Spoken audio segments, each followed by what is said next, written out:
Hello friends, मेरा नाम है अनुराग वर्मा और आप देख रहे हैं पढ़ाई विद मोटिवेशन। हमने अपना रियल नंबर का चैप्टर खत्म कर लिया है एनसीईआरटी का, और आज हम बात करेंगे पॉलिनोमियल्स के बारे में, जो हमारा सेकंड चैप्टर है। और इसका आज इंट्रोडक्शन की वीडियो है, तो उसको ध्यान से देखना, ध्यान से समझना। बहुत ही अच्छा चैप्टर है, बहुत ईजी है, ज़्यादा हार्ड नहीं है, तुम्हें करने में मज़ा भी आएगा। ठीक है, अभी हम एनसीईआरटी को कवर कर रहे हैं। एनसीईआरटी कवर होते ही हम अगले दूसरी बुक्स पे जाएंगे, पीवाईक्यूज पे जाएंगे और इंपॉर्टेंट चैप्टर्स और इंपॉर्टेंट क्वेश्चंस पे जाएंगे। ठीक है, तो मेरे साथ लास्ट तक जुड़े रहना और चैनल को सब्सक्राइब करना ना भूलना। चलिए शुरू करते हैं हम। तो आज हमारा वीडियो है इंट्रोडक्शन टू पॉलिनोमियल्स। तो ठीक है, तो सबसे पहली चीज़ तो ये है कि इसमें होता क्या है। जो मान लो कि यहाँ 3x लिखा हुआ है, तो 3x में जो हमारा 3 वाला पार्ट है, ये नंबर वाला पार्ट है, उसे हम कॉफिशिएंट बोलते हैं। और हमारा जो ये वेरिएबल वाला पार्ट है, इसे हम वेरिएबल बोलते हैं, यानी कि ये वो x हो सकता है, a हो सकता है, b हो सकता है, c हो सकता है। ठीक है, और एक और चीज़, कभी कभी वो कॉफिशिएंट पूछेगा कि आप बताओ कि x square plus 2x plus 1 में एक्स स्क्वायर का कॉफिशिएंट क्या है। तो क्या होगा, उसके आगे अगर कोई नंबर नहीं है तो उसका मतलब है कि उसका कॉफिशिएंट क्या हो जाएगा, 1। ठीक है, और अगर पूछे वो कि कभी 3x है मान लो, तो पूछेगा x का कॉफिशिएंट क्या है, तो क्या हो जाएगा, 3 हो जाएगा उसका कॉफिशिएंट। ठीक है, अब इसमें एक और चीज होती है कि ये कितने टाइप्स के होते हैं। तो हमारे टाइप्स ये हैं, मोनोमियल, बाइनोमियल और ट्राइनोमियल।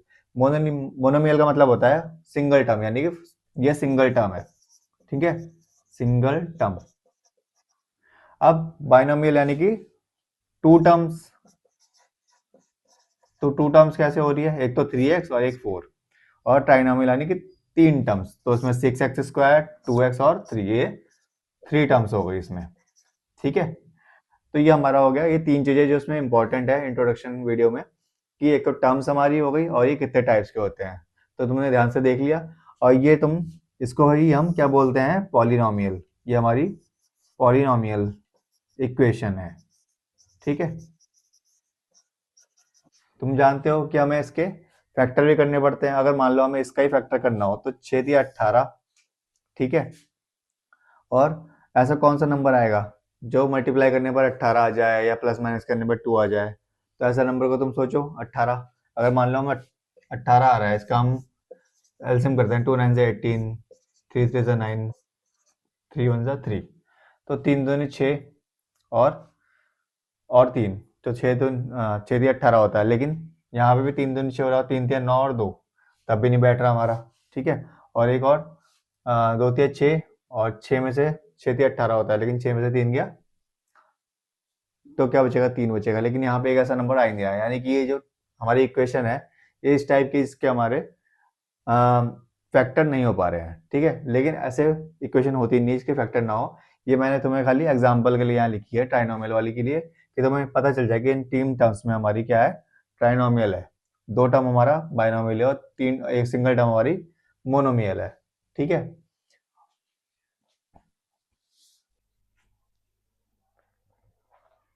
देखो बच्चों, अगला है हमारा कि डिग्री ऑफ पॉलिनोमियल्स क्या होता है। तो डिग्री का मतलब जो हमारी पावर होती है वो। ठीक है, तो इसमें कैसे देखना है कि हाईएस्ट डिग्री है जो हमारी किसी भी इक्वेशन में जो हाईएस्ट डिग्री होगी, वो उसकी क्या होगी, हाईएस्ट डिग्री उसी के पॉलिनोमियल से तुम्हें पता चल जाएगा कि हाँ, वो पूछेगा कि डिग्री है, इसकी हाईएस्ट डिग्री क्या है। तुम उसकी हाईएस्ट डिग्री देखोगे, यानी उसकी हाईएस्ट पावर देखोगे। कैसे देखोगे, देखो यहाँ पे हाईएस्ट पावर क्या है, 1। इसकी पावर कितनी है, 1, तो यहाँ हाईएस्ट पावर 1 हो गई। यहाँ हाईएस्ट पावर क्या है, 4, यानी कि उसकी पावर 4 हो गई। यहाँ हाईएस्ट पावर क्या है, 2, तो इसका आंसर हो गया 2। और यहाँ हाईएस्ट पावर क्या है, 3, तो इसका आंसर हो गया 3। यानी कि तुम्हें सबकी पावर देखनी है, पूरी इक्वेशन में जो सबसे बड़ी पावर है वही उसकी हाईएस्ट डिग्री होगी। ठीक है, और दूसरी बात करते हैं हम कि types of polynomial on the basis of degree. अगर हम लीनियर की बात करें तो हमारी उसमें 1 डिग्री वाले आएंगे, क्वाड्रेटिक की बात करें तो उसमें 2 डिग्री वाले आएंगे, और क्यूबिक की बात करें तो उसमें 3 डिग्री वाले आएंगे। ठीक है, तो यहाँ 1 वाले, यहाँ 2 वाले और यहाँ 3 वाले। और अगर हम बात करें आगे, तो जीरोस ऑफ पॉलिनोमियल में अगर बात करें तो number of zeros in polynomial equal two degree के होता है। अगर यहाँ पर 2x माइनस 4 है, तो इसको हम 4 को उधर ले जाएंगे, तो ये हो जाएगा 2x इज इक्वल टू 4। तो x इज इक्वल टू हो जाएगा 4/2, यानी x की वैल्यू कितनी आ गई, 2। ठीक है, तो ऐसे क्वेश्चंस हमारे आगे आएंगे जिसमें हम इक्वेशंस होंगी उसके हमारे फैक्टर्स निकालने पड़ेंगे, या फिर ऐसे क्वेश्चंस भी होंगे जिसमें हमें पूछेगा कि डिग्री, हाईएस्ट डिग्री क्या है, तो उसकी पावर देख के तुम बता सकते हो कि हाईएस्ट डिग्री क्या है। ज़्यादा हार्ड नहीं है, ईजी है, अभी बेसिक है मैथ। ठीक है, तुम्हें जल्दी जल्दी हमें ये खत्म करके ज़्यादा से ज़्यादा प्रैक्टिस करनी है, रिविजन करना है, क्योंकि बोर्ड में अच्छे नंबर लाने का एक ही तरीका है कि तुम ज़्यादा से ज़्यादा रिवीजन करो, अपनी बुक को जितनी बार हो सके उतनी बार रिवाइज कर दो, यानी बार बार उसे ख़त्म करना है उस बुक को। एनसीईआरटी हो और भी हमारे क्वेश्चन है वो लगातार प्रैक्टिस करनी है। मैथ में तुम्हें अगर मैथ में प्रैक्टिस नहीं करोगे तो कुछ नहीं होने वाला।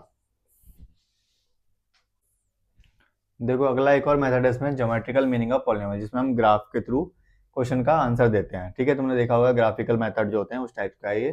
तो इसमें अगर एग्जांपल देखें तो find the number of zeros of P x. अब देखो ये तुम्हारी एक्स लाइन होती है, ये वाई है, तो तुम्हें पता ही है, बचपन से पढ़ते आ रहे हो। अब देखो जब इसमें अगर एक ऐसा ग्राफ बनता है इस तरह से, तो यहाँ नंबर ऑफ जीरोस क्या होंगे? कुछ नहीं होंगे यहाँ पे, क्योंकि एक्स एक्सिस पे ये टच ही नहीं हो रहा है। ठीक है, तो यहाँ पे क्या होगा, अगर पूछेगा तो नंबर ऑफ जीरो, तो यहाँ पे जीरो हो जाएंगे। अगर हम बात करें यहाँ पे, ठीक है, ये हमारा ऐसे जा रहा है, तो ये कहाँ से देखोगे, यहाँ से, तो ये कितने पॉइंट हो गए? दो, तो यहाँ नंबर ऑफ जीरो कितने हो जाएंगे? टू। ठीक है, और अगर ऐसा ही एक और ग्राफ है हमारा और इसमें एक जा रहा है ऐसे, तो नंबर ऑफ जीरो कितने हो जाएंगे इसमें भी? टू। और अगर हम एक और ग्राफ की बात करें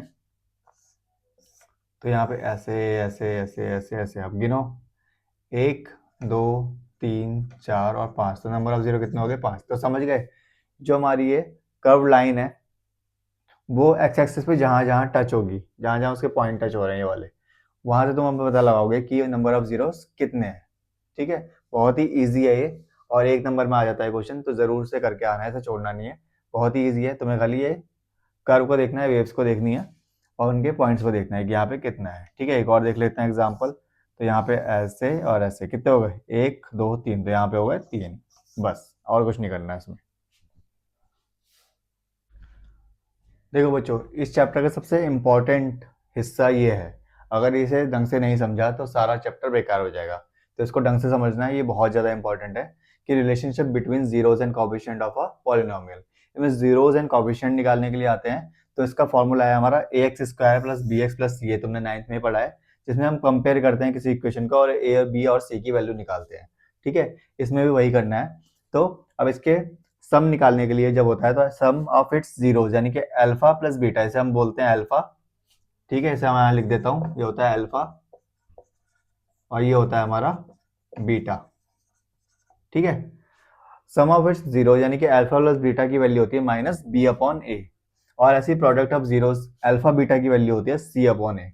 अगर हम ये एग्जांपल लेते हैं इस इक्वेशन का, तो यहाँ आपको a x square plus b x plus c से ऐसा कंपेयर करते हैं, तो ए की वैल्यू यहाँ पे कितना है, इसको वन ले लेते हैं, तो ए की वैल्यू कितना हो जाएगी? वन। बी की वैल्यू इसको कंपेयर करें तो एक सेवन हो जाएगी, और सी की वैल्यू कितनी हो जाएगी? टेन। ठीक है, तो ए बी सी की वैल्यू तुम्हारी आ गई। अब वो बोलेगा कि सम ऑफ दिस जीरोज निकालो, यानी अल्फा प्लस बीटा निकालो। तो अल्फा प्लस बीटा क्या होता है? माइनस बी अपॉन ए। ठीक है, इससे पहले हमें एक काम करना है कि इसके फैक्टर करने हैं। अब इसके फैक्टर क्या आएंगे? मल्टीप्लाई करने पर 10 आना चाहिए, प्लस माइनस करने पर 7 आना चाहिए। ऐसा कौन सा नंबर है? तो 5 और 2, 5 दूनी 10 होता है, और 5 को प्लस 2 करोगे तो कितना आ जाएगा? क्योंकि 5 इंटू 2 कितना होता है? 10, और 5 प्लस 2 कितना होता है? 7। ठीक है, तो हम इसके फैक्टर करेंगे तो क्या आ जाएगा? X square plus 5x plus 7x plus 10 is equal to 0। तो यहाँ से x कॉमन, x प्लस 5, यहाँ से एक मिनट, इससे थोड़ा उल्टा करना पड़ेगा, क्योंकि अगर ऐसे नहीं लिखेंगे तो यहाँ पे वो कॉमन नहीं आ पाएगा। तो यहाँ पे x square plus 7x plus 10 is equal to 0, तो यहाँ पे x square plus 7x plus 5x plus 10 is equal to 0। यहाँ से x कॉमन आएगा तो x प्लस 7, और यहाँ से 5 कॉमन आएगा तो x प्लस,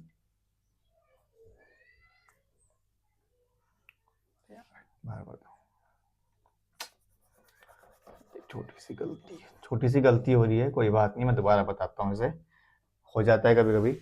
मैंने वहाँ लिखा सही है और यहाँ पे गलत लिख रहा हूँ।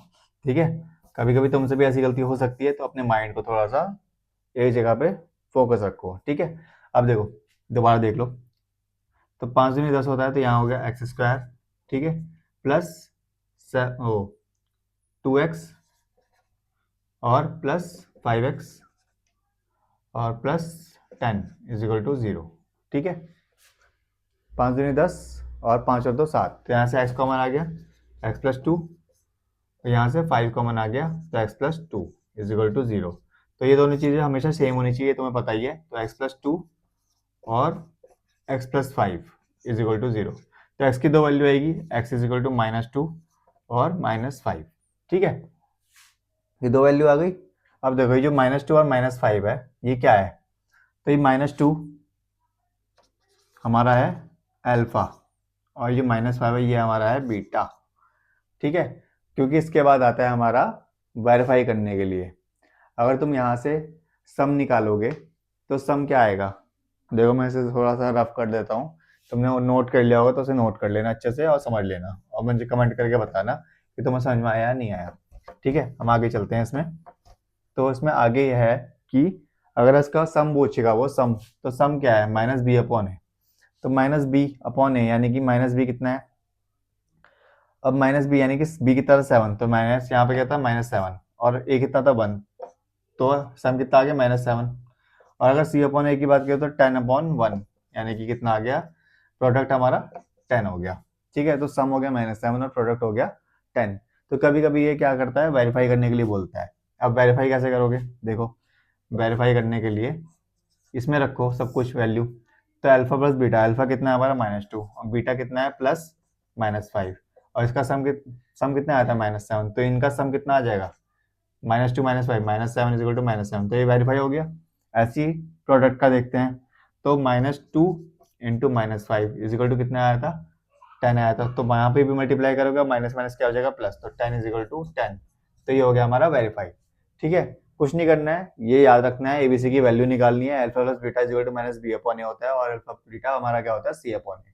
ठीक है, हमें इसके फैक्टर्स करने हैं, जो भी इक्वेशन आएगी हमारी उसके फैक्टर को ध्यान से करना है। अगर कोई बड़ा फैक्टर है तो उसका एलसीएम करके हमारे फैक्टर निकल सकते हैं आराम से, उसके बाद हमें कुछ नहीं करना, उसको वेरीफाई करना है। ठीक है, इस टाइप के क्वेश्चन हमारे इस पूरे चैप्टर में है, वो हम सारे एक्सरसाइज करेंगे, सारे क्वेश्चन करेंगे, मेरे साथ सारे क्वेश्चन करना। और कोई भी डाउट हो तो मुझे हमेशा कमेंट करके पूछ सकते हो, कोई भी दिक्कत नहीं है, मैं किसी भी टाइम तुम्हारे सारे कमेंट्स का जवाब दूंगा, रिप्लाई दूंगा। ठीक है, तो वीडियो अच्छा लगा हो तो चैनल को सब्सक्राइब करना, वीडियो को लाइक करना, अपने दोस्तों तक शेयर करना जो अभी 10th क्लास में आए हो, मैं बार बार बोल रहा हूँ ये चीज़, और चैनल को सब्सक्राइब कर दो, इससे सब कुछ अच्छे से वेरीफाई हो जाए और तुम्हें हर एक चीज़ की अच्छे से तुम्हें समझ में आ जाए कि क्वेश्चन कैसे करने हैं कैसे नहीं करने। ठीक है, तो मिलते हैं नेक्स्ट वीडियो में, थैंक यू।